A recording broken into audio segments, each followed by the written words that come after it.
Para ditën e kësaj të njëjtje në sheshin Liria u zhvillua një aktivitet sensibilizues në bashkëpunim me Bashkinë Durrës dhe me mbështetje në organizatave për mbrojtjen e kafshëve, si Jeta Kafshët dhe Njerëzit dhe Kolibja e Zemrës.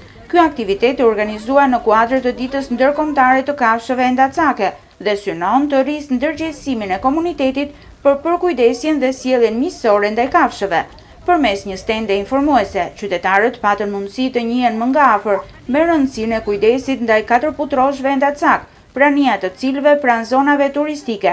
Ka qenë një shqetësim jo vetëm për vendasit, por dhe turistët e huaj. Ne jemi këtu sot për sensibilizimin e qytetarëve. Një shoqëri humane duhet të sillet njëkohësisht në mënyrë njerëzore edhe me kafshët.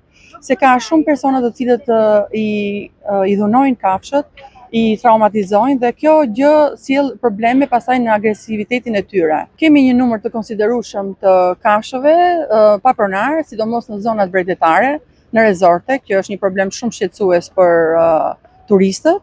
Ka dhe në përsheshe dhe për parqe dhe për fëmijë, domethënë është një problem shumë i madh. Si bashki kemi ndërtuar një shelter e cila akoma nuk është vënë në funksion, po bashkëpunojmë me shoqatën për sterilizimin dhe kapjen e tyre. Pas fushatës 4 ditore për sterilizimin dhe kastrimin e qenëve dhe maceve të rrugës, që u krye në fillim të muajit mars, shoqata Jeta Kafshët dhe Njerëzit e vazhdon këtë proces për çdo muaj. Për këtë arsye, shoqatat për mbrojtjen e kafshëve apelojnë që në rastet kur qytetarët konstatojnë qenë endacak agresiv, të sinjalizojnë në numrin e telefonit 068 57 19 197. Sot kemi vendosur të bashkëpunojmë me Bashkinë e Durrësit për të bërë një mënyrë sensibilizimi që qytetarët të ndërgjegjësohen dhe të na kontaktojnë që kur të kemi projektet të tjera në vazhdim ose edhe gjatë ditëve ne bëjmë gjithkohës projekte sterilizimi me bashkëpunim me klinikën Kloer, kështu që mund të na kontaktojnë dhe të sjellin qenushët. Në momentin që ne shohim qenush agresiv